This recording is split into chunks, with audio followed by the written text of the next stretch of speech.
Hey guys, and I am back. Had a fun birthday weekend. It was pretty interesting. Good times, good times. You know how it goes. So yeah, so I'm back, and I've been watching everything that was going on over the weekend, and yikes. But let's go Might ahead get and net listen to another what's going on over here. 4,000 votes, 3,500. I've got him at 13,500. Um, uh, DuPage County. Okay, this is DuPage County is about 975,000 people, and DuPage County is part of Krishnamurthy's district. This is going to have to deliver big for him. He's going to need something. Now we see him next door in Kane County with a 20-point advantage over Stratton of 5,000 votes. Okay, DuPage County is bigger than Kane County. It is Krishnamurthy's district. We're talking to Krishnamurthy's backyard here. He's going to need something monster out of here. With what you're seeing Stratton do everywhere else right here, Cook County and everything, just look statewide. Yeah, Krishnamurthy needs something. And I don't even know if that would be enough for him. But just, I mean, I'm looking here at this map. And I'm just trying to, as I tell you what I think Stratton can get out of the city of Chicago, and I look at the lead she has right now, I'm saying, where can Krishnamurthy find a big chunk of votes? Okay, yeah, DuPage County. What's the expected vote in DuPage, Adam? DuPage, we're expecting 110,000 votes, maybe. Yeah, I mean, okay, if he wins DuPage by 20 points, he could knock 20,000 votes off her.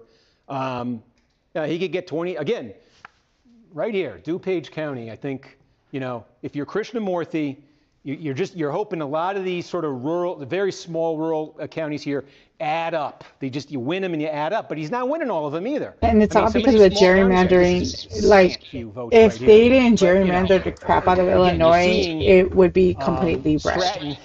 You're seeing Stratton's turquoise here pop up again. I'm looking for one that's a little more sizable. We're not landing on it here. Take a look. Like Livingston County, not many votes here. If you're Krishnamurthy, it's DuPage.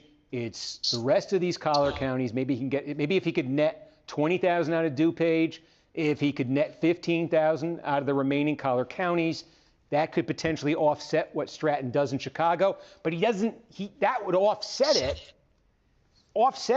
He's currently operating at a deficit of nearly 40,000 votes. And he just, where else could he, I look down to Metro East. We haven't heard from Madison County yet. Suburbs of St. Louis, Collinsville, Edwardsville, maybe something there, but it's not that big. Again, if he could pick up some of these rural counties, Peoria, I suspect he could do pretty well there. This is what Stratton's done here was I think we all looked at this race and saw the potential with the money that was coming in late, with the message that she was running on.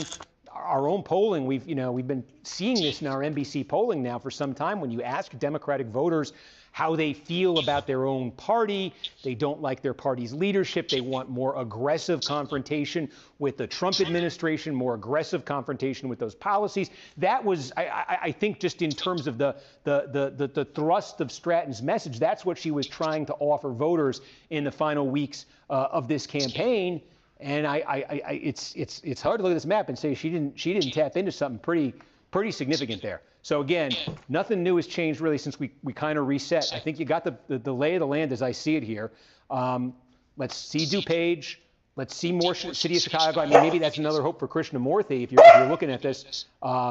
Maybe the rest of Chicago, he finds some stronger pockets here. We did just get a small update somewhere. It's small. Where was that, Adam? Can you see? Will County. Okay, so we got a little bit more. It's about 1,000. Yeah. Yep. As we've said, Joliet is here. Okay, let me use the opportunity here to check in on the. Haven't heard that in a long keep time. Me honest, Adam, on the Senate race. I don't know if anything has changed here. No, this is where it was in the second district when we last checked in. City of Chicago. Something's going to have to turn around in the city of Chicago. It's so small, and yet the population is basically all in this little box right here. City of Chicago, something big's going to have to change Yeah. there if Jackson Jr. is going to be successful in his political comeback. The best thing Miller has going for Chicago her right now as she needs to tries go to protect the red. lead If she's it got here flips in red, the suburbs of the Dems Cook are County, cooked. is that Robert Peters is probably going to do pretty well in the city of Chicago too. So if Peters and Jackson both do well there, they might keep each other from eroding that lead that Miller has. But we'll see. City of Chicago is going to be determinative there. 8th district here, Melissa Bean's attempted political comeback. Okay, we now have a little bit more here. We have, well, of course we do. We have Cook County, the suburbs of Cook County. Almost all of that is in here. 90% of the vote in this portion. This is half the district. Okay, Cook County is half the district. 25% is right down here in DuPage County. Okay, 50, 25, 25. So in the share that accounts for half the district, Bean is running 6 points ahead of Junaid Ahmed. West in Kane County, she's leading by 12. We checked in earlier. I think this has gotten a little closer. I think since we first checked in, but my memory isn't what it used to be here. But about 60% of the vote in Kane County, and then we're waiting on DuPage. I just said DuPage County. We're waiting on is going to be so significant in that Senate race. Also here in this congressional race. But if you're Bean, yeah, I think in Cook County you were hoping to do a little bit better than that, but she is coming out. She is nonetheless winning it by about 2,000 votes. She continues to have a solid lead there in Kane. If she can just win the DuPage County portion here, she should be able to hold on here. But Ahmed's given her a fight here, no question. Take a look in the 7th district. We haven't shown you much here, and this one is wide open, 67% of the vote. And I mean, just to show you just a list of candidates who lined up to run in this race. I mean, look at this. One of the possibilities as we were looking at the 7th district coming in tonight, I was starting to do some research here on what was the smallest share of the vote anyone ever won a congressional primary with here, where was there a situation where that number might come into play right here. I've seen smaller than 23, but you don't see too many that are smaller than 23. That's what LaShawn Ford is at right now. He is a state representative. He is running in this campaign with the endorsement of Danny Davis. Danny Davis, the outgoing congressman. Melissa Conyers-Ervin is the best funded candidate in this race. She's the treasurer in the city of Chicago. $5 million of ads came in on behalf of her from a pro-Israel aligned super PAC. Ford was also targeted in this race, I think, by the crypto affiliated super PAC. You have a labor leader here, Anthony Driver, running at 12%. Keena Collins had run against Danny Davis a couple times. I think this is her 3rd or 4th time running for the seat. She's at about 10% right now. One question here, let me not belabor this, but one question here is, Adam, city of Chicago versus suburbs. What is there a split we're seeing here? And yeah, a little bit of a split. In Chicago proper, you have Conyers-Ervin getting 22%. Right. When she's getting 14% in the suburbs. In the suburbs. How about Ford? Ford is about the same, 22% in Chicago, 24%, 25% in the suburbs. And how much of the vote is in each place? You know, the burbs are heartily in. We have that about 90% in. Yeah. Maybe a little bit more. And then Chicago, we have it 60%. So we have a fair amount. Okay, they're running even in Chicago. A little bit more than half the votes counted there right now. And it's a difference of 3,000 votes. Look, Ford has sort of taken his best shot at Conyers-Ervin here through the suburbs. Not much left for him there. Can Conyers-Ervin beat him in what's left in Chicago and overcome that margin? Ford's district is from the west side of Chicago. The west side of Chicago was Danny Davis's base. We again, this is the limitation, right? We don't really have a sense here within Chicago where we're seeing this from. No, but I guess I will note, you know, peeling through the different districts that we've been looking at, 2, 7, 8, 9, 2 and 8 are the ones where we have the least amount of Chicago, right? Relative to what we're expecting. Okay. How about 7?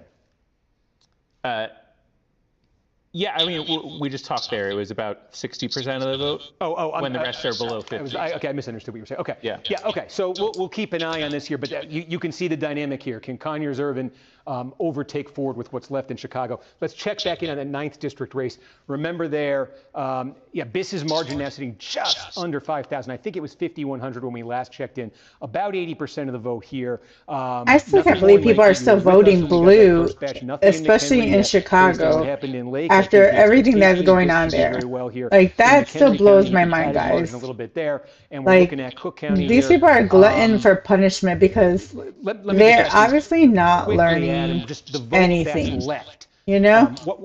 What percent is in burbs versus city here?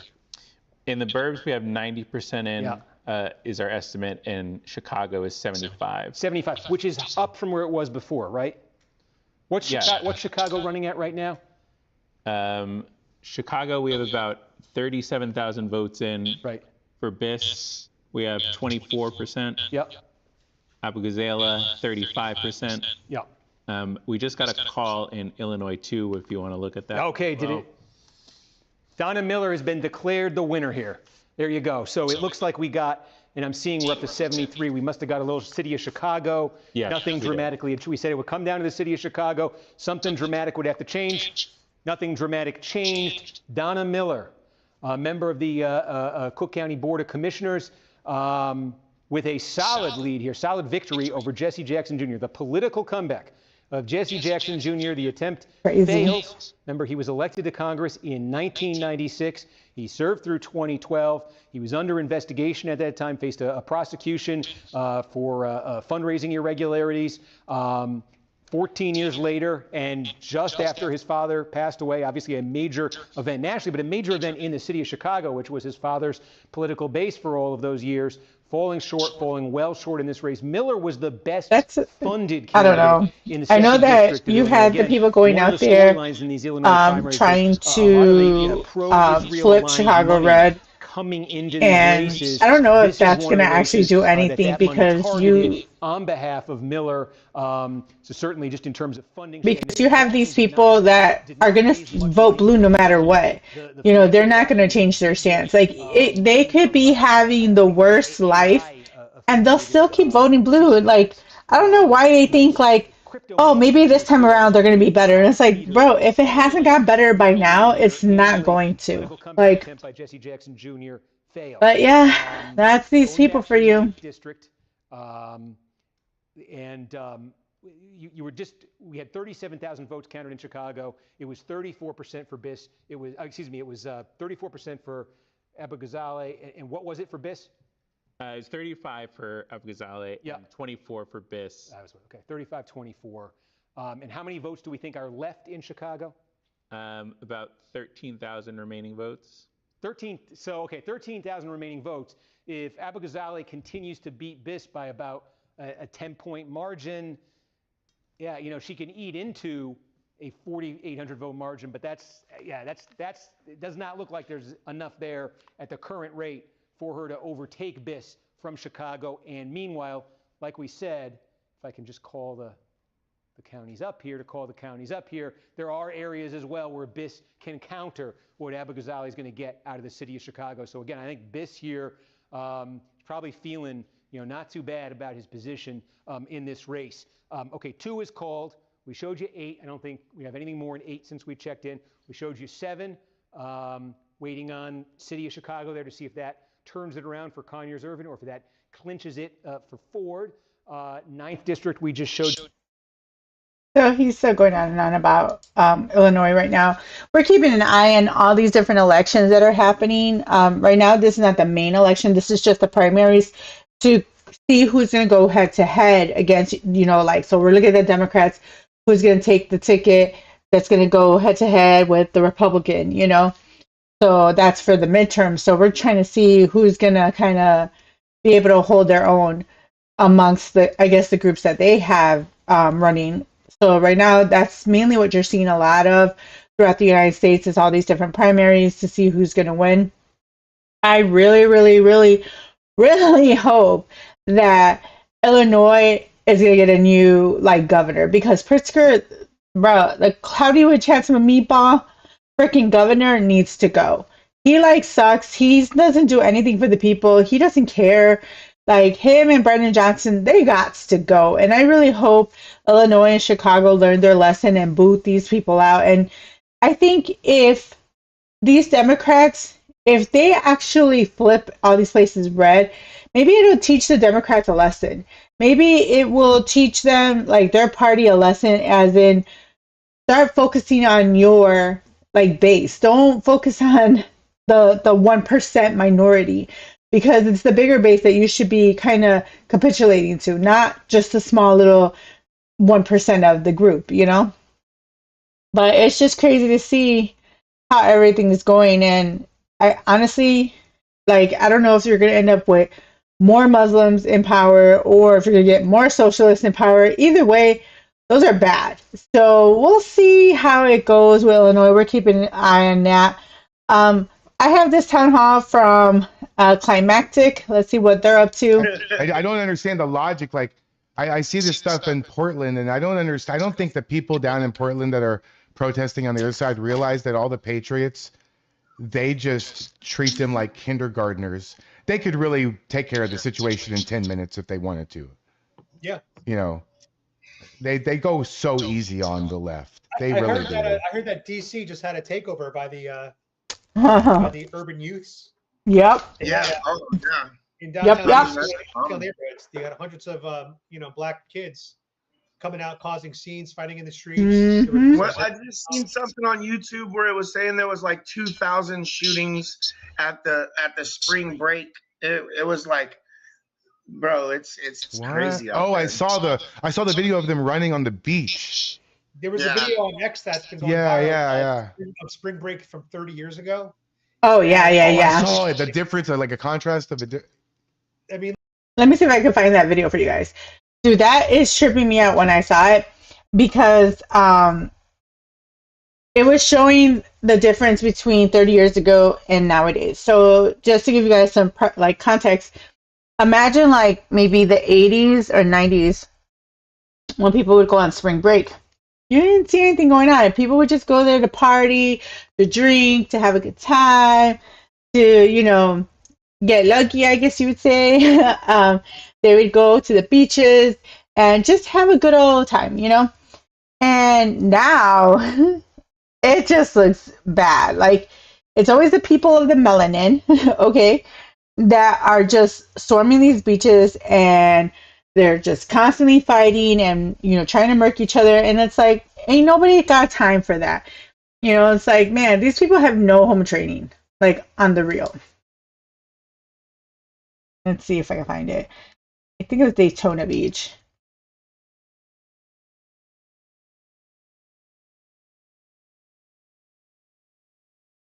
And I believe it was on X that they were showing this. So let me see if I can find it. Mm-hmm.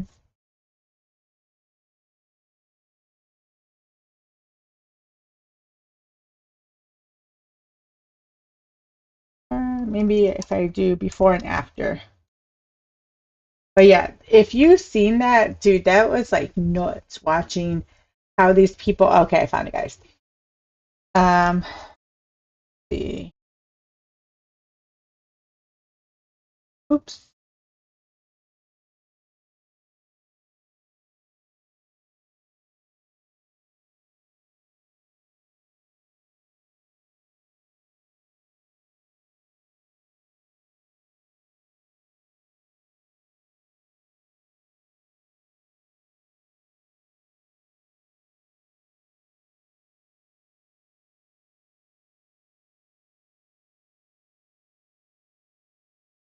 Oops.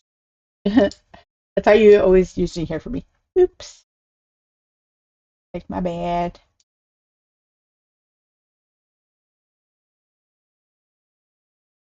Okay. I got it. I got it.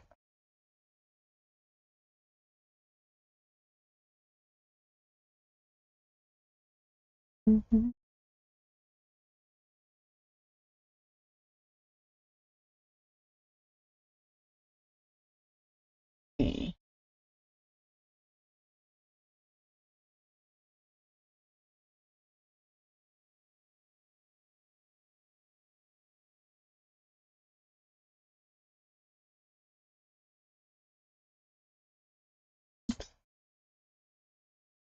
make it so it's more visible for you guys when I flip it over.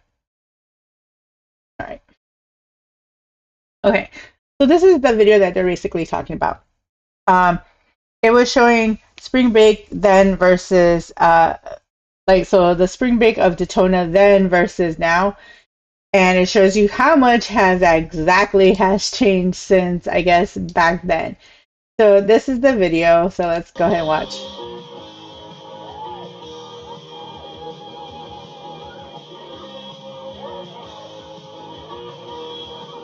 I mean, really?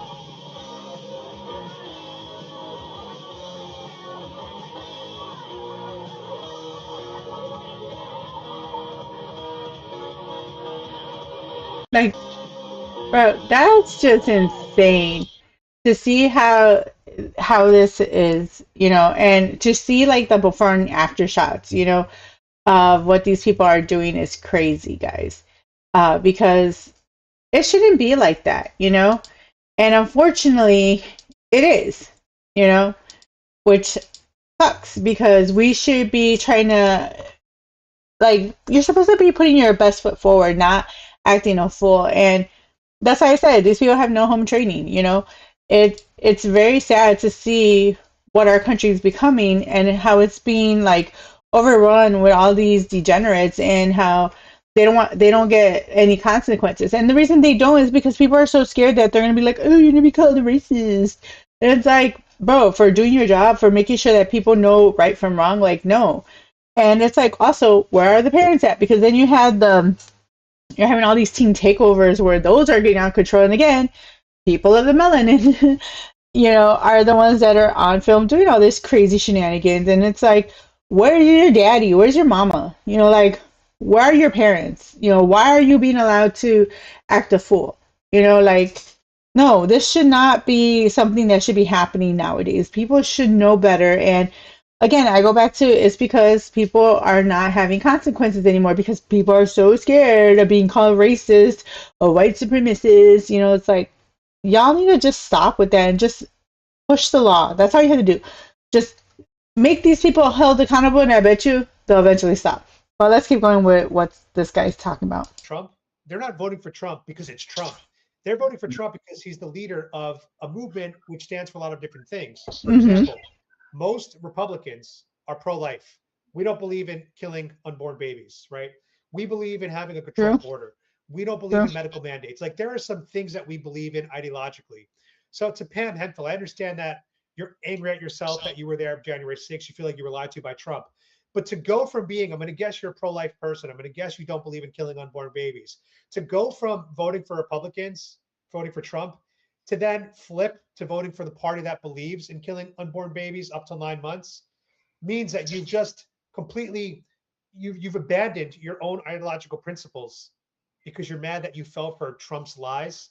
I don't understand people that do that. I can understand if she said, I sat out and didn't vote, I wrote in a candidate that was Republican that I wanted. I can understand that.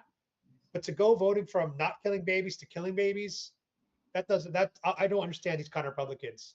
They don't have difference. It's like they say, oh, you're gonna, I'm turning my back on MAGA. You're gonna turn your back on MAGA. That's your country. It stands for Make America Great Again. What the hell is wrong with you? Yeah. I just want a safe and secure and prosperous country for me to grow old in. I'm about to be 48 in June. I'm getting older. I look at like the young. Even the Constitution. I look at the younger people, and some of them are based. We have a few young patriots in our group that just give me hope for the future. But I'm raising a daughter by myself, and I am trying my best to make sure that she doesn't turn out like one of these wacko liberal nut jobs. Yeah. I mean, I don't. They just, for me, they take everything too far. I don't care who you love. I don't care if you're gay. I always say this, the LGB is fine. It's the TQIA plus apostrophe, all the crap after that. I don't care. You want to invite me to your wedding? It's two guys. I'll go. But if you want me to take my kid to a drag show, you've lost your fucking mind. Yep. It's just, they take everything too far. Yeah. If you make your whole personality about your sexuality, then that's ridiculous. You know, if everything about you reflects on who you want to have sex with, then that's a problem. You know.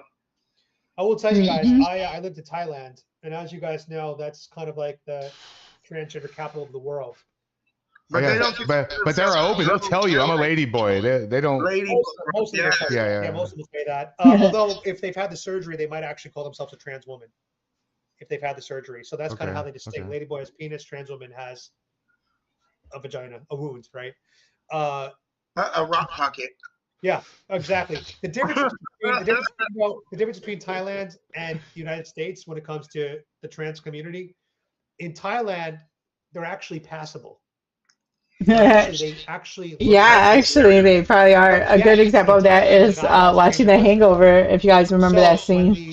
That look like women show up to the nightclubs for ladies' night, they still have to pay cover price. They have to pay the cover charge, whatever that's called. And then if they were to get arrested, do they go to a men's prison? Yes, they would go to men's prison. Now, in the U.S., the problem is 99% of trans women in America have their female. Not passable. Right. Dunkin' Donuts guy, right. The reason it comes down to is genetic. The average Thai man is 5'6", has no body hair, has a thin, very small, frame. So it's very easy for them to go from a Thai man to appear as a woman. Here in America, look at the three of us. I'm 5'10". Tommy, how old are you? I'm 37. I'm 6'2". I'm 5'10". I'm 5'10". Yeah. Okay. Plus, you guys got facial hair. Can you imagine if the two of you tried to become a trans woman? you know, bro, we passable. No. I would say of the three of us, my face is probably going to be the most passable because I have no facial hair. Right? That gives me an advantage compared to you guys. But at the end of the day, none of us would be passable. No. Then you'll get them being like, it's them. They're not passable. Totally different in Thailand. They're the ones who are causing the problem. Because if every trans woman looked like Blair White, nobody would notice if they're using the woman's restrooms. Yep.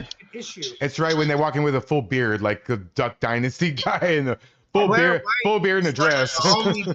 One of the only based trans women I've seen on the internet. Well, maybe there's been a couple but yeah, Blair White's pretty based for being. If you saw Blair White walk into the men's room, we'd be like, "What the hell are you like?" If we didn't know who she was, we'd be like, yeah. What the hell's wrong with you? Right. So I don't have an issue.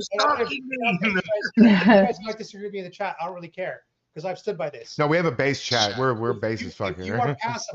If you are passable as the gender you're trying to be, I personally do not care what restroom you use. And isn't that the point? Is that you were supposed to try and be passable and not just do it half butt? You know. He said he's not. Well, I know, but he has a good he has a good head on his shoulders about the whole thing. See, I think I've solved the whole trans gender thing. If they would just take everything that they say about gender and beliefs and everything and change it to personality, it all makes sense. I feel like a woman. I feel like a dog. I feel like a toaster strudel. Whatever the fuck you feel like, your personality is like, okay, fine. But to tell me biologically I'm a woman, I am. This is exactly. Hey guys, I'm gonna use the bathroom real quick before we get to the super chats. Sure, yeah, and then we can wrap it up. Yeah. Hey, thank you guys so much for joining us. If you could please share and like it while everybody goes and relieves themselves and I hold it. I have to run the damn show. We will get to all the super chats. I'll pull them up on the list. We'll read them. We've had them up the whole time on your screen. So we will get to all of them. Thank you so much for everyone who has super chatted. This has been on my bucket list, is to, really have somebody on the program that I have been a huge fan of. That's not a story I told you guys. I really have been watching Adam for seems like years now. He's such a patriot. If you're not subscribed to him, I pinned his YouTube channel. Like, he needs my fucking help. So please go after you go subscribe to me. That's true. And Tommy, go subscribe to Adam. We're going to also, if he is down for it, which I'm sure he will be, we're going to do an official collaboration with him on the VOD. So give us about an hour afterwards for YouTube to catch up, and we will post the VOD on my channel, and I will do the collaboration with Adam and with Tommy. So you'll be able to watch this back. We're also I'll probably be pulling out little sections of it and making some separate videos. I also want to, thank Tommy for being on time. Thank Tommy's wife for allowing him to do this and for keeping the dog quiet. Appreciate that. I also want to thank Pam for stopping by and giving us some content. I appreciate you helping us make a little bit of money, Pam. Thank you so much. It's very, very appreciated. You guys have the same length of pee. I just injected a cigarette. I'm not even gonna lie. So, okay, so let's read the super chats and just so we can. Oh, Look at the cute little dog. Her name is Cloud. She's the mom. Clown. Oh, she looks That's like the mom. awesome. She's like, man, those kids are driving me crazy. Oh, yeah, so cute. I have a What would we do without our dogs, bro? Say it again. What would we do without our dogs? I know. I They love my give me dogs. So much joy, man. It's so Yeah. much Chip. Yeah, I have a. Yeah.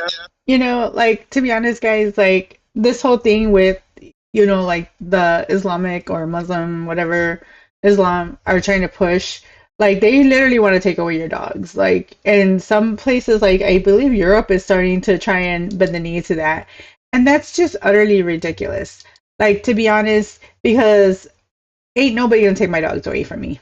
Y'all better run, be faster than a bullet, because you ain't taking my dog, you know, and you're not gonna stop me from eating meat or pork. Like, you don't like it, kick rocks, you know? And y'all know, because y'all seen pictures of my dogs. I know, like, my editor, he'll post little things of them whenever they start barking. But, you know, I have, like, a husky, I have 2 Cheagles. They're just, like, so adorable, you know? I have 3 cats, I have chickens, I have ducks, you know? Hopefully we'll get some goats, you know? But, yeah, I mean, I think they're so cute. Now, the goats, oh, my God. I be watching videos and my dude be giving like hard eye rolls because he's like, oh my God, you're putting goats on again. Because you'll hear them go, man, and they'll stick out their tongue and oh my God, they're so cute. But yeah, like, I'm not for any of this crap. You know, like, these people are insane for thinking like, oh, we're going to go ahead and just allow people to come into our home and take away our animals. Yeah, no, I don't think so. So I wanted to show you guys this vid because this is what's been going around. This is the 30-round mags distributed at armed rally against new gun control at Virginia State Capitol. Now, we all know what Virginia's trying to do is actually illegal because it goes against your Second Amendment right. So you have to remember, like, if you're talking about the, you know, the guy with the mustache regime, the first thing they did was disarm the population because it's easier to control people if they can't protect themselves from a tyrannical government. So I think, like, we shouldn't be trying to allow these people to take our guns away. Like, no. If anything, we need to double and triple down with those weapons, with those bad boys. Like, you ain't taking it. Sorry, guys. So I like the fact that this protest was happening. I wish I could have gone because that would have been, like, epic. But let's go ahead and watch this. Capitol Police say something about that. They can talk shit, but they made our material. Ow, look at that gun, bro. That's like so Halo. It just so happened to go through his intestines. Yeah, or his radio. We have to be here peacefully and abide by their rules, even though their rules are made up and false. Yeah. But, you know, we're trying to be here amicably and not cause, you know, too much of a stir. As much as they want one, we're not going to give it to them. Despite what our governor would think, we are actually law-abiding citizens. No one here is dangerous. I mean, look at all the firearms here, and I count precisely 0 bodies, because everybody here is good law-abiding citizens. In the whole city. Who she's targeting. And look, they even played by her bullshit rules, like, okay, fine, we'll disarm and come tell you how much we think you suck. Even the cops are chill. Look at their body demeanor. Yeah. They tell us every year that they're not even needed here because when we're here, it's the safest part of the city. That Appalachian guy. Oh, nice. So, right on. I'll look you up. We're both from the Appalachian Mountains. So these are courtesy of Magpul through tactical distributors, kind enough to come out here and distribute these to the guys protesting against people trying to infringe their rights. So here we go. Oh yeah, America. Thanks. Thank you. Yeah, no problem. Thank you, guys. All hiding all the time. You know what a mag? We'll start. Thank you, sir. Thank you. Take one. We'll submit this. Thanks, buddy, young lady. Anytime. Like here. It's like Christmas.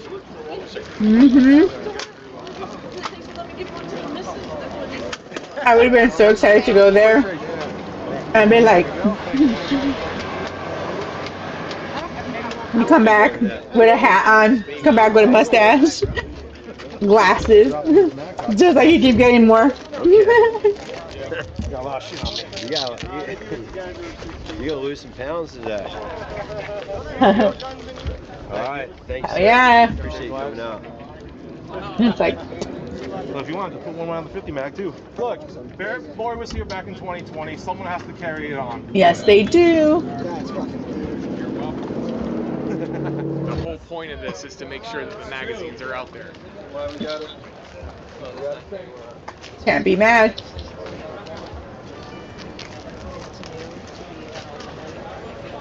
Cool, interesting. Yeah, that's why we're here. So. Yeah. So just do me a favor. If you don't mind, just go. You want to take it back up there? Yeah, take care. Is it ordinance or is it? That's the new ordinance That's they're all right. saying You here. can talk, man. You guys can talk to him. We're good. Cool. We're good. Thank you, brother. Can we get your opinion on the Second Amendment rights real quick while you're here? We can't, No brother. opinion on Politics and uniform. Oh, very cool. Yeah, they're not allowed to say You it. guys this time, thanks for protecting our rights. You do a great job of that, and have a great day. I love the sarcasm. Fucking assholes. Fuck them. What was this? Tyrants. What just happened?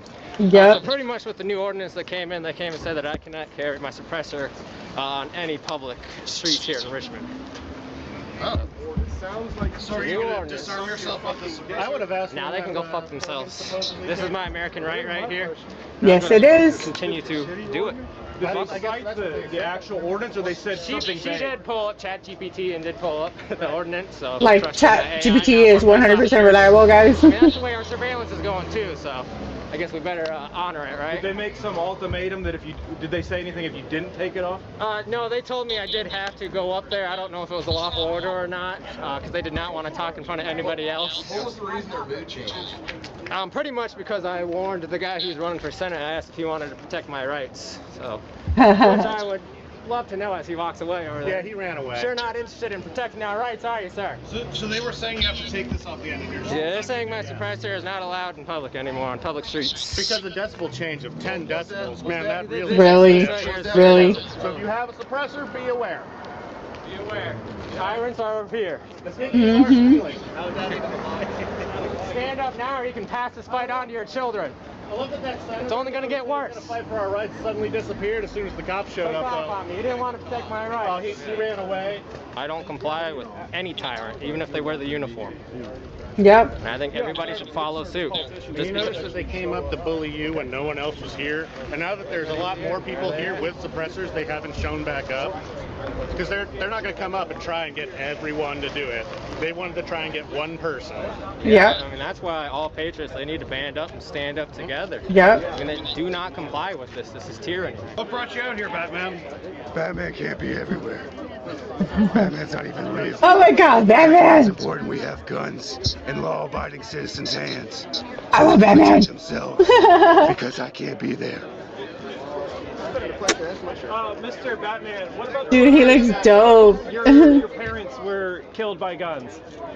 That doesn't matter. If they had guns, maybe they could have defended themselves. But maybe they were walking around with that mentality. What would you say about True, true. No, it's polyurethane. It's still armor, just not good armor. That was such a layup on using the quote. I'm not wearing hockey. I don't think this is the real Batman. That's the point. I'm not the one wearing hockey pads. I'm not wearing hockey pads. That's hilarious. I love that. I was like even thinking of going out like cosplaying as Harley. Only because I think it would be like awesome to do that, and it'd be funny to see people's reaction.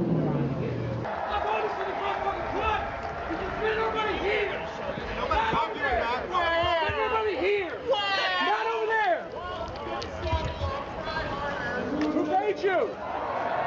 What was that? What did the fan I don't know. He paid you? I think he's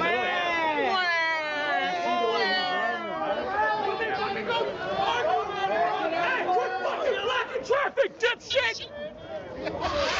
What the fuck is it, bro? It's a gun rally, bro. Why aren't y'all protesting at D.C. where these motherfuckers are sending our brothers in arms over there to die? Most of these guys for another country. It's a gun rally, bro. But this is a different type of rally. rally. Yeah, but this ain't the protest right now, bro. We got motherfuckers dying right now. It's just as important. Chill out. What's up?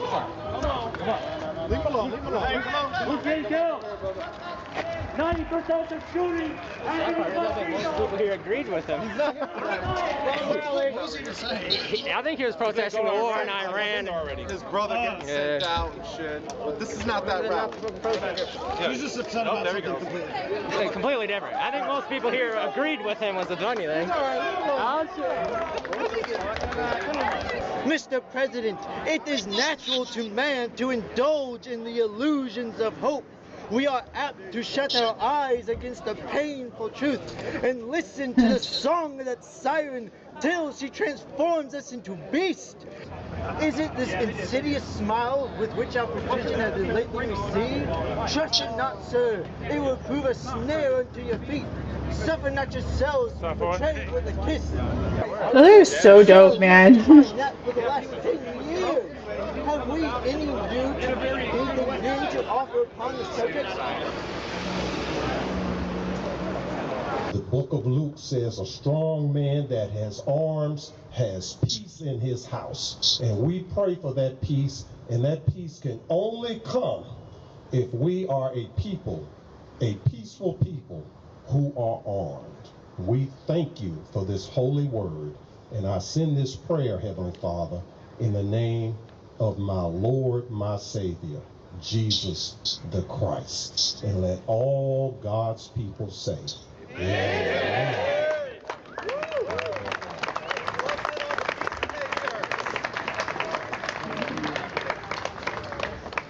Tyrants know they cannot do what they want to do if the people are armed. So they are slowly trying to fix that problem. Oh, you got a Second Amendment? Well, we'll just try to find a place that will sell you guns now that they can be sued for all kinds of stuff. Sorry, you can't carry that gun anywhere because, we've not in public, you can't carry it. Oh, and you can't have that magazine, you can't. They're just going to keep making it harder and harder and harder. And we cannot let them do that. Nope. All right. Everybody say, shall not be infringed. Shall not be infringed! All right, that's good, but we can do better. Shall not be infringed. Shall not be infringed! Anybody that wants to group up, practice their First Amendment rights as well as their Second Amendment rights, you shouldn't have to separate those things. I shouldn't have to disarm, conduct First Amendment rights, or vice versa. So that's their right under the First Amendment to assimilate under any group that they want. If they break the law, that's on them. I don't have to agree with them on everything, but I mean. And you know what's stupid is you have people literally like on the left sending out like messages on X saying stuff like, oh, what if we required ID for you to purchase a gun? What's your, take on that? And they put like a question mark and like how is that a gotcha? You do need an ID to purchase a gun. Like you're stupid. You're ignorant, or you just don't blatantly care. And you're not willing to either A, take the time to come talk to us, or B, you just don't care. Where do you think Spanberger and kind of the Democrats are going to take Virginia if this keeps going? It's going to go the way of either California and New York. They're going to try what they can here because they have the supermajority, and then they're just going to see what That's the sticks problem. and what they can get away with, because that's what politicians do. If I didn't get in trouble this time, why not go further and keep on pressing the bill? Because why not? Keep doing something until I get yelled at, right? There was a way I could send Peasy a message from out here, but I know he's probably not got his phone on. Like, please come get your gun, dude. I'm getting tired of holding it. You become they usually have that trailer. Yes, I am the trailer. He's the armor. He's the armor. Identify as a trailer. I heard there was a Google flag in the no gun zone. You know the deal. and a gun in the gun zone. Oh. Perfect. They didn't even say shit. What have you done? Oh no, spank me. How are you, Ford? Good to see you. All right. As always. Can they just wrap up? Yeah, they said they got about 9 minutes left. But they have my big gun out there, so I'm gonna go. Yeah, I saw that. Sasquatch was good. He was complaining about having to be the armory. It's in good hands. Tell him I'll buy him lunch or something.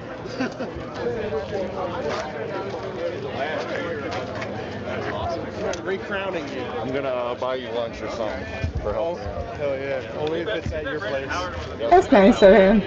The gun valet. Yeah, I'm the armory.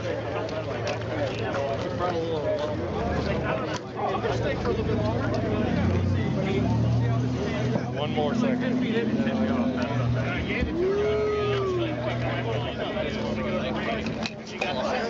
Why is the American Communist Party out here at the pro-gun rally? We support the Second Amendment. Simple. Don't think it should be infringed, and that's what we're seeing here. Yes.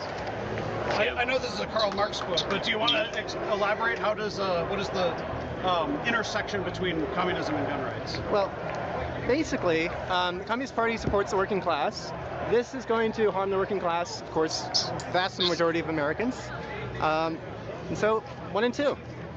Nothing more to it. Anything to add? We've always been principally in favor of armament of the working class. You cannot retain political power in any state, in any country, unless the people that you want to run the country are armed.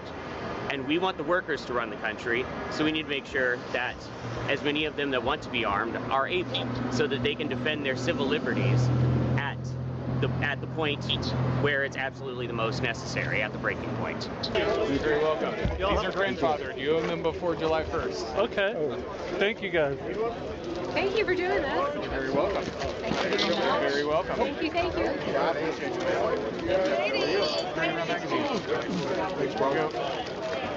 There you go. Thank you. Yeah. Thank you so much. Thanks. Thank you. Back pull. Thank you. All right. Amen. Christus Rex. God wills it. There's more. You like my high-powered assault processional cross with the high-capacity stick? Do you see an intersection between your faith and gun rights? Well, Jesus said carry 2 swords, so he didn't want us to be victims. You know, there's a time to turn the other cheek, and that's when you're completely helpless and hopeless. When you need to fight back, you need to fight back. You know? Yep. Jesus did say in the Gospel of Luke, well, he kicked over money changers in temples, so there was a time where he had to fight. And there's a time when we have to call to defend our faith against all evil, especially in the churches. You never know when somebody might come in and do some harm. You got to be able to defend yourself. So definitely support, you know, Christians, most Christians support the right to defend themselves, the right to bear arms, because in order to have religious liberty, you got to be able to defend it somehow. So.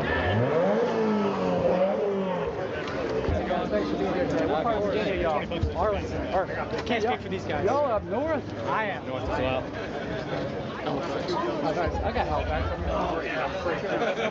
My name's Will. I'm Congressman John McGuire. Nice to meet you, sir. Anyway, any prayers or advice? I got a bill. Y'all hear me talk? Nope. We're not allowed in there. I'm there with a rifle and talking, but I got a bill called Shall Not Be Infringed Act. I'll launch it next week, so be on the lookout for that one. Thank you. I got a letter from all 50 states. We appreciate it. I don't know what part of Shall Not Be Infringed they don't understand. Seems like the whole part of guys. Where are you from? I live around here, actually. All right. South City. Yeah, awesome. Good to see you. How are you, sir? Doing good. Where are you from? Chesterfield. My dad's in Chesterfield. Oh, sweet. How's it going? I'm behind enemy lines up in Alexandria. You know what? We just got to work on it. People got to vote. But all these delegates who want to get on. People have to vote for this ridiculous. They couldn't show up. I mean, trying. Well, we need it. Very liberal area, a lot of I understand, but every vote counts. In 2018, we won the House of Delegate majority by 1 vote. David Yancey, it was a tie, so they put a Democrat-Republican Republican vote in a bowl, and by the grace of God, we got one Republican majority. So we need everybody to vote. How's everybody doing? How we doing? Who you That with? guy sounds like a pastor, or like one of those. What do you call them? Those gospel people that you see, like those type of church reverend kind of things. Where's everybody from? Spotsy. Yeah, Spotsy. Yes, sir. We all came together. Spotsy crew. Yeah. Fairfax. You're sheriff? What'd you say? I was a Fairfax. Oh, Fairfax. Yeah, they're trying to Fairfax, Virginia, aren't they? Have you seen all those districts coming down from Fairfax? It's ridiculous. And I mean, if you read the text from the Supreme Court, right, when they redistricted, I mean, I trust that it will be struck down because it's completely politically and partisan based. I'm with you. They definitely, it's unconstitutional. They definitely broke the law, but I don't think they care. Right. So we can't count on that. We just got to get everybody out to vote. Get everybody I'm out out. there. Vote no to gerrymandering. Yeah. I always tell people, do you want some politician you're never going to meet to choose your representative, or should you have a voice? And so if you think you should have a voice, vote no. Thank you. What's up, everybody? You brought the Barrett. Let's go. Holy freaking crap. This is the key to the city, right? It's key to something. Jeez. Oh my gosh, let's get on the road, everybody. Let's get on the road. Hey! I said I was going to bring it. Oh, dude, you're a beast, man. Hey, guys. I know you guys couldn't be in there for obvious reasons. Thank you guys so freaking much for coming. This means nothing if it's just me with a camera. It makes it into a movement when you guys show up. So this is freaking incredible. Love you guys. Did you guys get magazines? Yes, sir. Unfortunately, we don't have any for the 50. I'm heartbroken. Appreciate you guys big time. Yeah, so quick recap today. We had Navy SEAL Jason Redmond, we had congressmen, delegates, we had so many people here, but honestly, the most incredible people are the ones standing around me, the people that sacrificed to be here, to be a part of this, and we're nothing without we the people. So what we need in the future is we're going to start doing more rallies. I want to start going across the state, start going to more cities, different counties, and we need to create a movement out of this. And for every politician, especially the Democrats and their campaigns, are saying this is a grassroots movement. This is a grassroots movement. This is actually we the people. I'm literally a dude, me and my wife, and all these people, patriots, have come out of the woodwork, and that's what we need more of. We need more patriots stepping up. It's a sacrifice. These people have sacrificed so much. But has anyone regretted coming here today? No. No one's regretted being here today because we're a part of something bigger than ourselves. So that's what we need. We need more of us. We need more spots. We need to just keep it going. I want to show you these. So, what you got? A lot of the militias in Virginia, they're not consolidating into one group, but they're getting more in tune. They're getting more. I guess the edges are getting round, getting cleared up. So what's happening is that we've established a website, all of the militias across Virginia, to help people who want to join a group and find a group in their area. This website, our goals are clearly defined. The legality behind it is defined. And so we have these cards here. You can see that. I don't need it. And that website is active. If you go on that website and hit contact, fill out your information, somebody will be in touch with you. Just let us know where you're at if you want to join a group, and you'll be put in touch with somebody from your area, from your counties. If there isn't a group in your area, but there are a bunch of people who want to start a group and don't know how to start it, we can also have that happen too. So that's something that's coming together. So yeah. How do you keep the Federal Bureau of Investigation right now? So our goals are clearly stated, and we're very clear on kicking people out who don't follow the law and who try to do bad stuff. So, like for instance, Russ Vane, who was who tried to get my group, the Virginia Coast, to do bad stuff. We kicked him out. You know, we don't tolerate that kind of stain on our movement, and every group is going to be like that. So if anyone is, even if the feds try to join it, and they try to stir some things up, they're going to get shut down immediately and probably kicked out. Now, that's not to say that if, you know, that's not to bash any like law enforcement as far as like, you know, if they need our help in some kind of like really serious situation, you know what I mean? That's fine, you know what I mean? I know several militias that have been contacted because of serious threats, you know, not just some random stuff, but serious threats, and they were able to square things away. So it's not all hostile, but at the end of the day, if a Fed tries to come into the group to do harm, because our goals are clearly, you know, outlined, anyone going against those goals and rules are going to be let go, regardless if they're a Fed or not.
the midterms. And that's a big, big, big problem.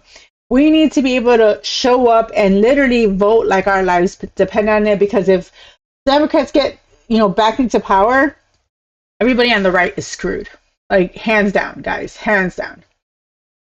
So, so that's basically what this article was talking about in regards to what's going on with them deciding whether or not to, I guess, vote for you having an ID, which I don't see how this is so difficult for people to like think about, like I feel like this is one of those easiest things that a person should be able to vote on. It shouldn't be this hard, but apparently it is, like I don't get it, guys. So we're gonna jump back into Kornacki Cam, which they're talking about the Illinois primary. So let's see what's going on here. 20,000 votes. I think we knew where it was going. What else we got? Anything? That's, people want to know when the next race is. When is the next race, Adam? I think April 7th. I think we'll do the conclusion of Georgia 14, and we'll see what else is going on. The Georgia runoff. That's right. In the Trump plus 37. That's the next thing that's coming. Anything could happen. Anything could happen. But we're going to do these. Maybe we should just put a schedule up for the rest of the year. We're going to be doing these, well through the summer. Do you know when the last one is? The very last primary? We go well into August. Yeah, we're doing this into August. I'm not taking a summer vacation this year, folks. I don't really ever take one. No, it's not true. Sometimes I do. But we're doing these for, we're looking for every reason we can to do this kind of thing. I love getting to do this. I love getting to look at these maps take shape.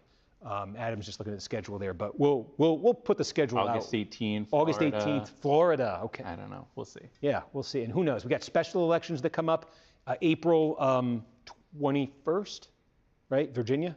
21st. Yeah, that's 16th. New Jersey 11. Right. So it's not just primaries. The special election to fill Mikey Sherrill's seat in New Jersey. We'll do that April 16th. The redistricting referendum in Virginia, we'll do that April 21st. So we got a lot more of these. These have been great fun. I'm sorry, like I owe you guys an apology because I kept saying all day online, if you were watching, like, send comments, send questions. We're gonna figure out a way to integrate this more into the, because I know you guys are like, if you're watching this, you're really into this and you're like, you got interesting thoughts on it, and just I want to kind of incorporate that more, so it's not just like it feels different or something. But I think we'll wrap it up there because I think it might be a while on what's still outstanding. Oh, there's the music. That is the music. So, he's like, I guess I'm done talking, guys. Again, leave comments about what worked, what didn't. Put them in Twitter. Put them on. He's like, basically, I'm done for today. Goodbye. Have a good one. Like, okay. So I have still up on the screen what's going on over there in Iran, see if anything is going on over there with any bombing. And then, of course, as always, we have protests going on. Well, Richard says they're overthrowing the government on No Kings 3 on the 28th. Oh my God, really? Overthrowing the government, guys, apparently. Oh, I feel bad he ended up buying a pair of shoes, but I wonder if he could return those. Sometimes trying to have that level of a conversation with him is a little difficult,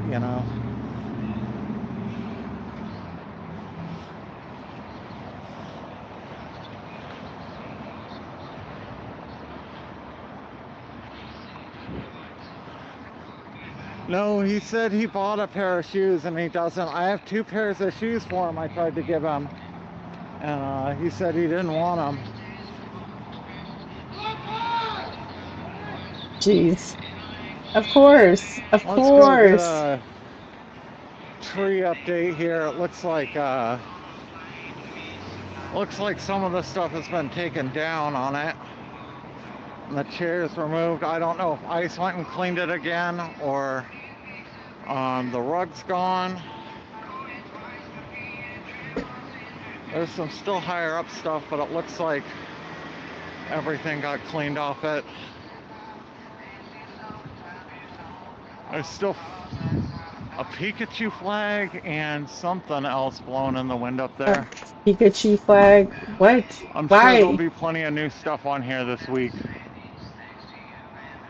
Ridiculous, guys. Ridiculous.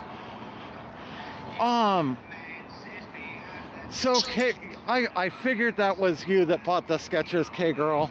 So, I should have a month to return them. What I'll do is I'll wait like a week or something and see if he changes his mind.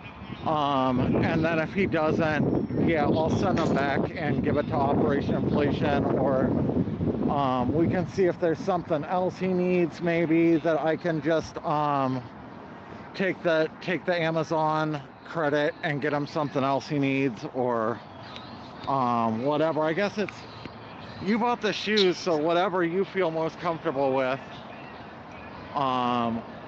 I can't really donate it to Operation Inflation because it's going to be Amazon credit, but we can figure something out, or he may just decide he wants the shoes later, you know.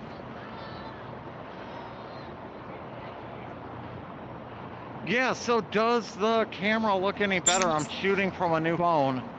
I think the real difference will come once it gets dark out.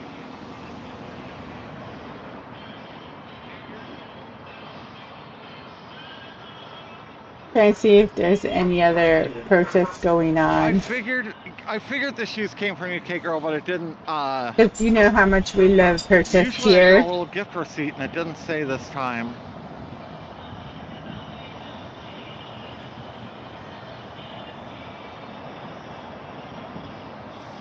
So right now, nothing's going on. The inflatables have arrived, so we know they're just going to be doing their shenanigans. I have this from CNN. Iran goes rogue. Leadership collapse after Rajani's death. Mutaba. I just keep thinking of the movie, guys, in hiding.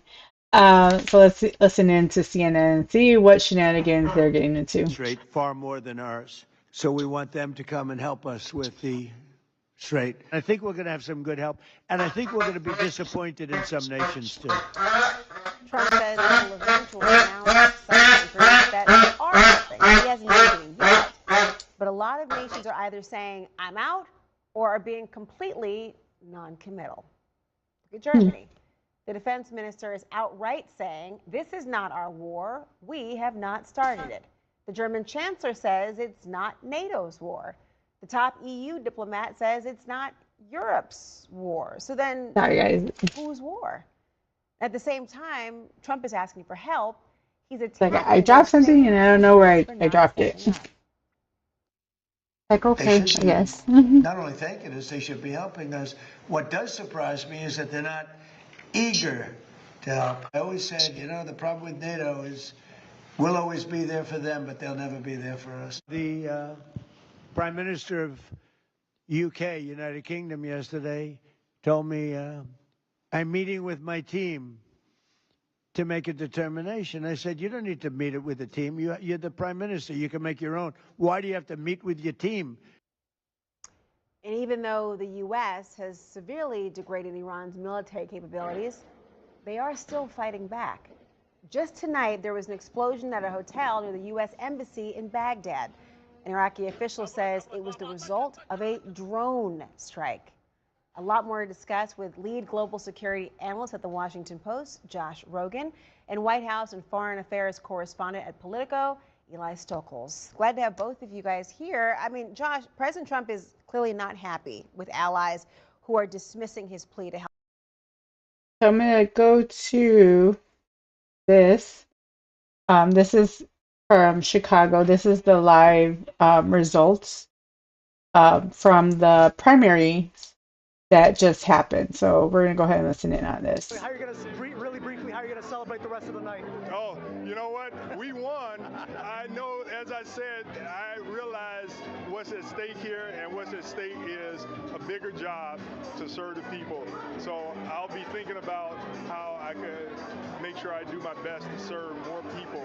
But we still have to win in November, and I'll continue to do my best. Thank you very much. I appreciate your time. I'll send it back to you, Joe and Erica. Victor, thank you. LaShawn goes to Washington. All right, let's turn to Darren Bailey. He is speaking right now. He, of course, will be going up against Governor J.B. Pritzker. Oh, snap. That's actually Aaron Del Mar, is it not, Tom? Yeah. Yeah. That is his running mate. Yes. Let's listen in. So I guess this is the Republican that's going up against Pritzker. But that one, that Lisa, thank you. That dude looks pretty young. I think we definitely need some young meat in office nowadays. I this personally, but I want everyone here to hear it. I've given I think he's Latino. Bailey Del Mar. We've been on the road, but every time I look to her, when I saw Del Mar, it literally make me think of the Ozuna song. It's actually called that. You thought for a second I forgot about you, didn't you? I didn't forget about you.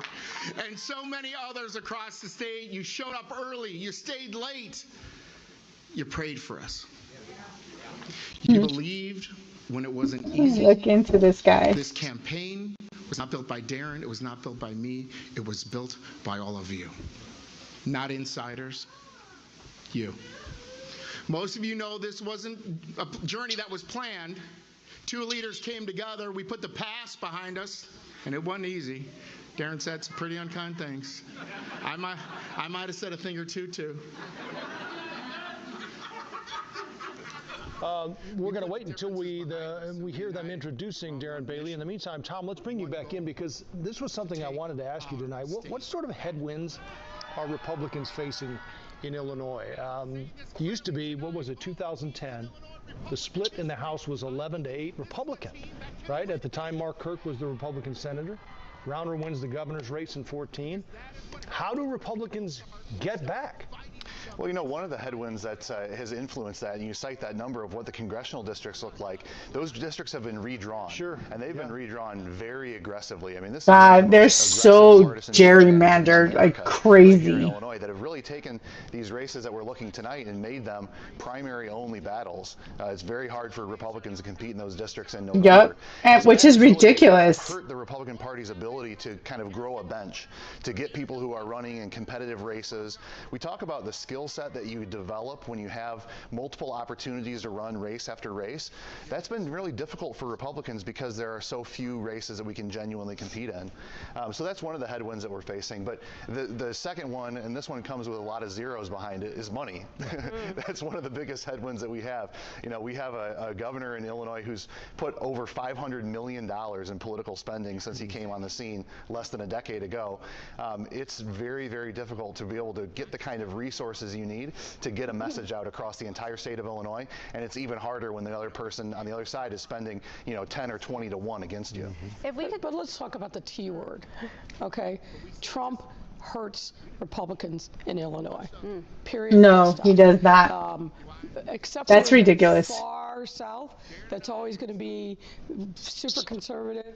Downstate, you mean? Pardon me? Downstate, you mean? Downstate. No, everywhere in Illinois is for Trump except for Peoria and Chicago. Any of those cities, they're not for him because they're stupid. Right? It's not about redistricting. At the county-wide level, it is almost a clean sweep of Democrats, and Trump is not because it's gerrymandered like ridiculously. More traditional Republican enclaves like DuPage County.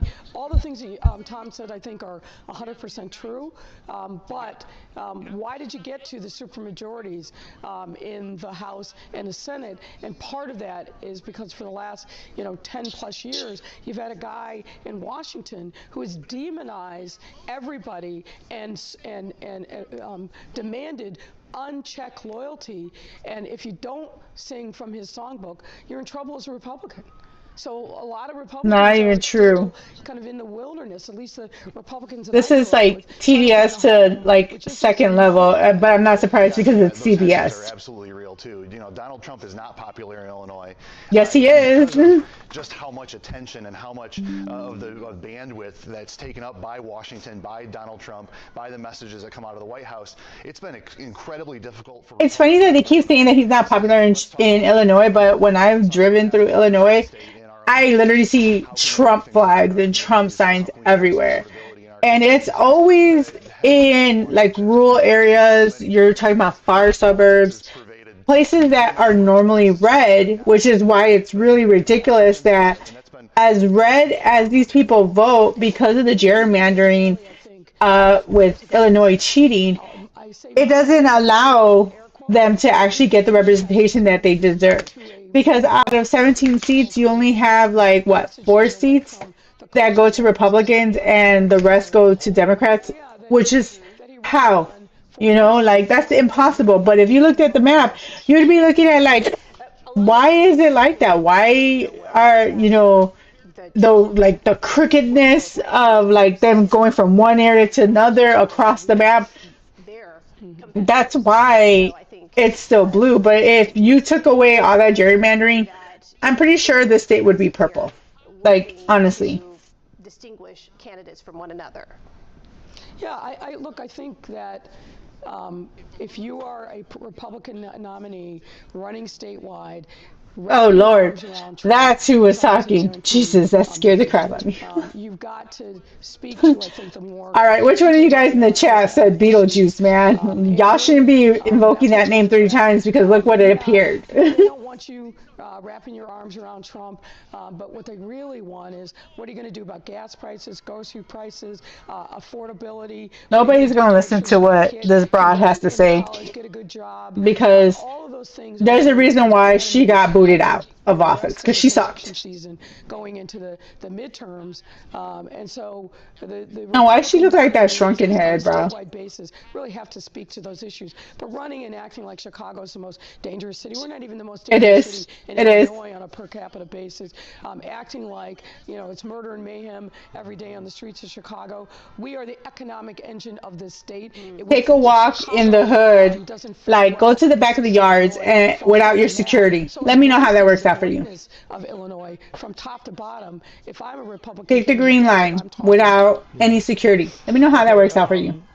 I think we have Melissa Bean with us right now, as a matter of fact. Melissa, first of all, congratulations on the win tonight. I heard you just touch on it a second ago. People have asked you why you decided to run again. Things are much different in Washington than they were when you were there the last time. Why do you want to go back? Well, I think we need to get back to having a functional Congress, and I was fortunate enough to serve at a time when we did, and we got a lot of things done, like healthcare, like okay, lady. On Wall Street. And there's so much more that needs to be done, and we need to protect and preserve the progress we've made and build on it, and that's why I'm ready to go back. Melissa, this was a very crowded ballot with candidates like you, but also non-traditional candidates who raised a lot of money. When you were seeing some of the contenders that you were going up against, including Neil Code, a business owner who raised nearly $2 million, what were your thoughts on strategy to get to this place? I kind of went back to what I've always done, is just be out there talking to people, listening to people, building coalitions, hearing what their concerns are and trying to address them. That's what I've always done, is be a problem solver, and that's what we need Congress to be again. Jeez. Not a dysfunctional mess. Well, that's what you're walking into. Safe bet. But Melissa, let me ask you this. There's talk that Democrats can flip the House, potentially could flip the Senate. I hope they don't, guys. I really, really hope they don't. How does that change the way the House looks if, in fact, that happens in the midterms in November? What changes? Everybody needs to go out and vote.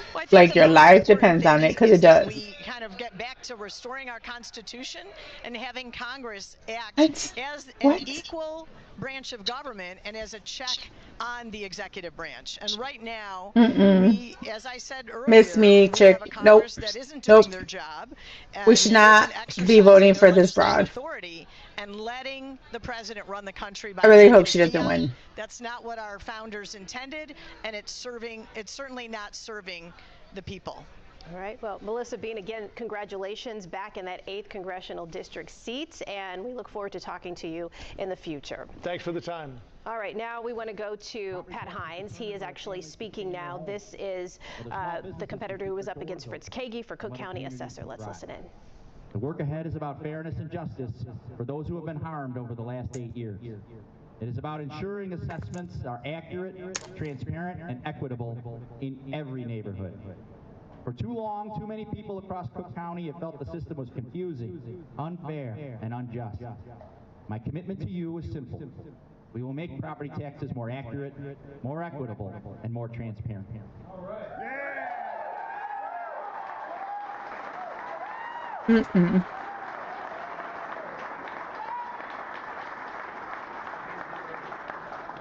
Ours will be an office that listens. We will work with homeowners, renters, business owners, and local governments across Cook County to make sure the system works the way it should. From day one, I gotta say the line from, you know, The Dark Knight. This lady and this dude, they look like schemers, like the Joker said. You could tell. We will restore trust in a system that has felt uncertain. They're not just fold like this, by hiring you know? qualified professionals and investing in training for our frontline staff. What are you saying, bro? Like, you're just saying nonsense. We will fulfill the core responsibility of this office to discover, list, and fairly value all property in Cook County. We will put billions of dollars in missing properties back on the tax rolls and ensure that luxury properties pay their fair share. Oh, God. Is no longer shifted onto working families. Mm-mm. All right, well, we're back now, and Darren Bailey has taken the podium. Let's listen in to his speech tonight.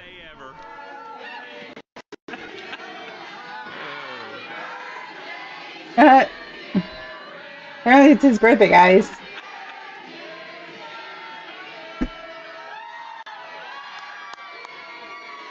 He must be a Pisces. He's a Pisces. Thank you. Well, I love you, and thank you. Thank you to the voters of this great state for placing your trust in this movement again. I'm deeply humbled, and I promise you this, I will never forget who put me here. Put that other guy back on. I liked him better. Put Del Mar back on. I want to begin by thanking my wife, Cindy.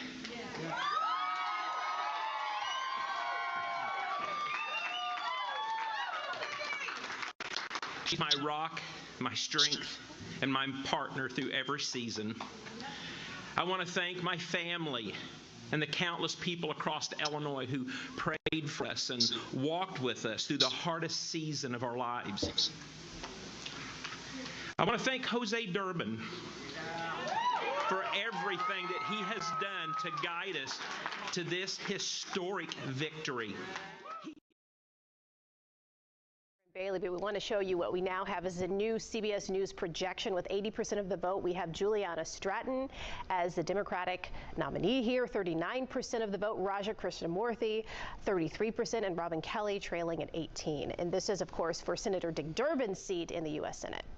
That's the big news of the night so far, probably the headline, certainly, as we've been discussing tonight. But she had been leaning Stratton for the last half hour or 45 minutes. Now it has been projected as Juliana Stratton is the winner. Let's get back to our analysts now and pick back up where we were with Darren Bailey. Tom, is there any chance that things couldn't be better? It's interesting to look back. You and I talked earlier tonight about how this worked the last time, where the Republican Party, Ken Griffin, got behind the Aurora mayor in Irving. And that the Republican voters said, no, we're going with Bailey. What has to change this time besides more money? Well, you know, Darren Bailey's talked quite a bit during this cycle about things that he learned from the last round. And so, you know, to the mayor's point earlier, he learned he needs to talk to a different kind of voter. It's not enough just to talk to the base. It's not enough to talk to Southern Illinois, where, you know, Darren Bailey represents a... So I have this video I want to show you guys because that was starting to get boring. In Cleveland, after a loud boom rang through the region. Bro, that's crazy. In this person's backyard and stopping drivers in their tracks. Whoa, what the was that? The fireball also spotted as far away as Pittsburgh, streaking through the sky. Anyone That's that's crazy. in Northeast Ohio, did you hear the loud boom? It sounded like a freaking bomb went off. I bet you that making people nervous because of the stuff that's going on with Iran, and then you have like all these terrorist attacks. Tons entered the atmosphere. The ground beneath my feet was no longer stable. Ralph Harvey. Yeah, that looked crazy. Planetary materials like these at Case Western Reserve in Ohio. We're just basically talking about space debris that's falling into the Earth's atmosphere, right? Why don't we hear about this kind of thing more? Well, the main reason is it's actually more common than most people think. What's different about this one is it came during daylight hours right over a major metropolitan area. So it turns out. What are we, dinosaurs? It's nothing prehistoric or even life-threatening. There is a huge comet headed towards Earth. Just a fiery moment shaking up some shocked Ohioans. Sam Brock, NBC News. That would trip me out if I saw that in the sky. Like, where I live, like, we got to see like a meteor shower and it looked awesome. But honestly, if I saw something going across the sky that rattled my house, I would have thought it would have been like, are we under attack? Like, that's literally my first thought would be. My second thought would be like, is that big enough to cause like an apocalypse? That would be my next thought, you know, but obviously it wasn't that bad, guys. Like, but people did freak out when they saw it. I also have this video from Freedom News TV. This is the moment a heroic NYPD took down the bomb suspect at Gracie Mansion, which is basically the person that threw the, I think it's called an EID, at Jake Lang and the other peaceful protesters, you know? So let's go ahead and watch this.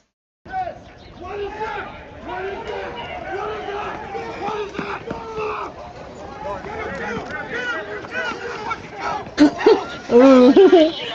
Like, yeah, get him!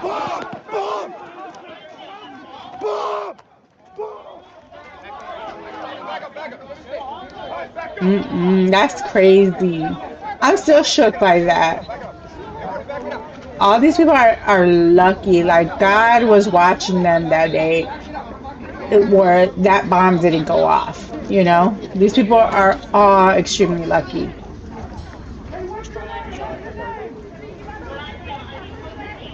Like, why are you guys trying to protect this dude? Like, nah.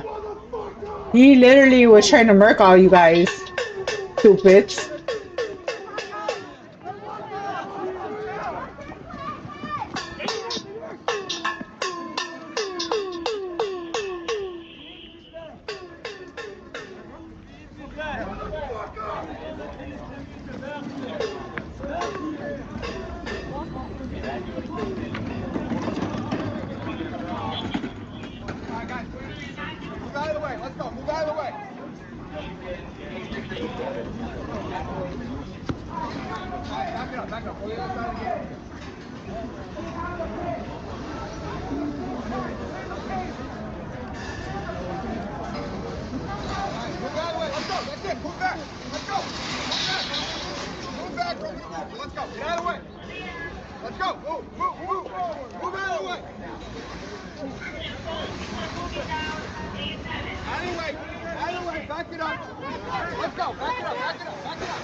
That's so crazy.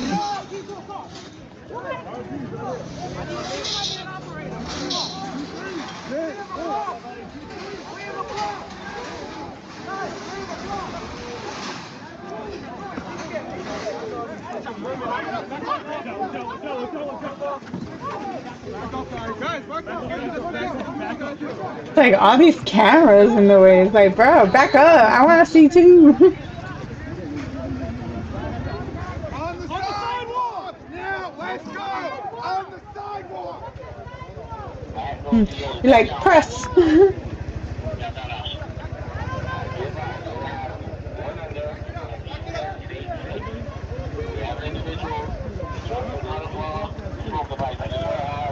That's so crazy. Out of the street! Out of the street!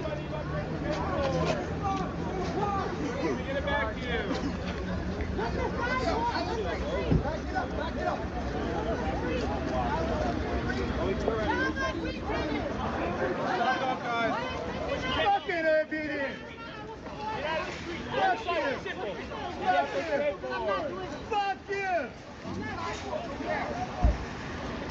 I'm looking at this because it keeps moving, guys. My birthday balloon.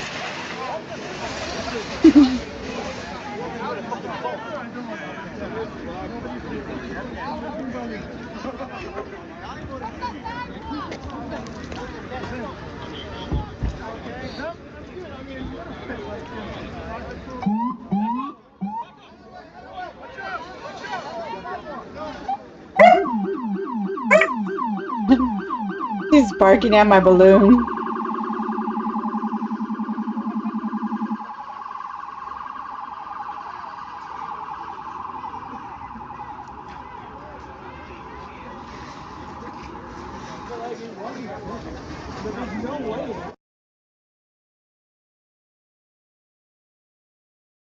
Yeah, that was crazy, guys. I wanted to show you guys that because I just thought that was insane for that to happen. That just looked crazy, that whole situation.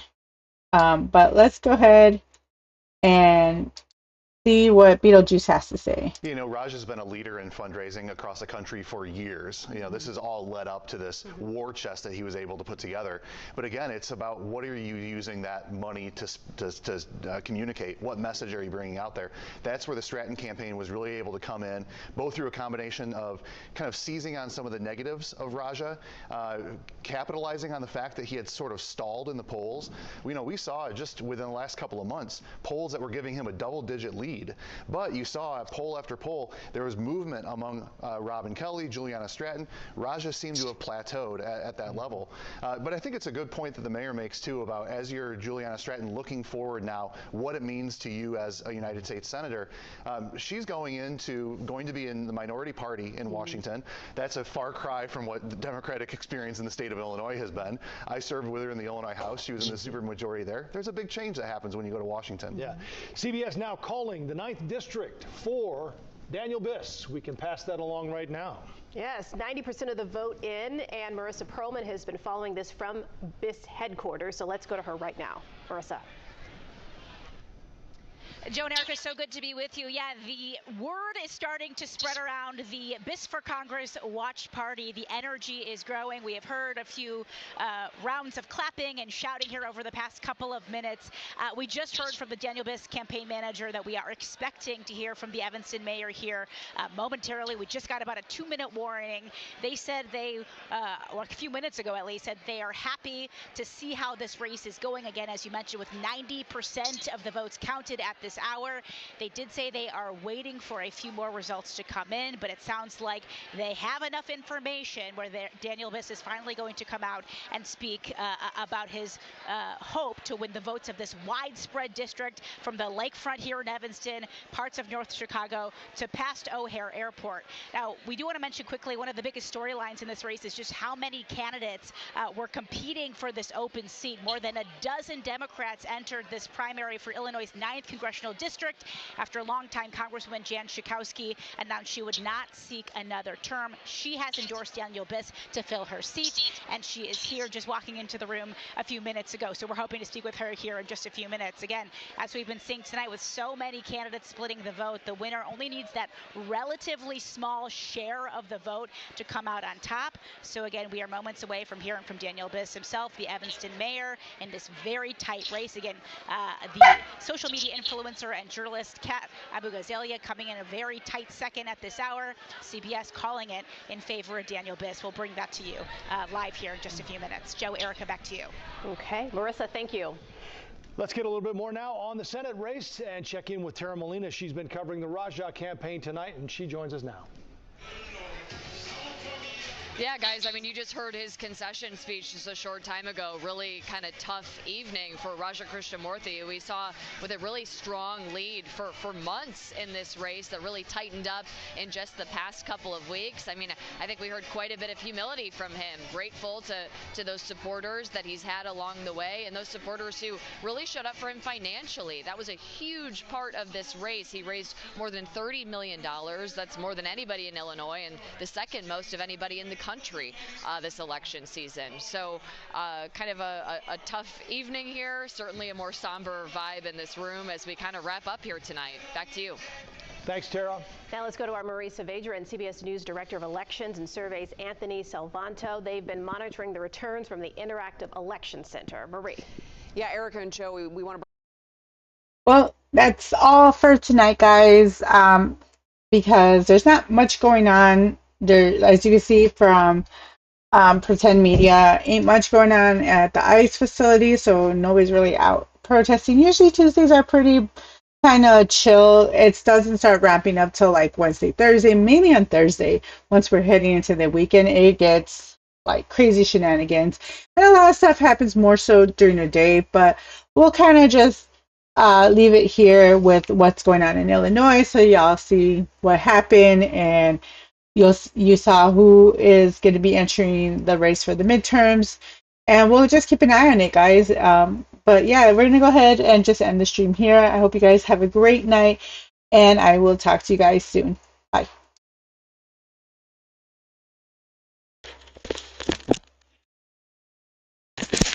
Time's up, my little heathens. Harley's gotta cause more trouble. Thanks for the chaos.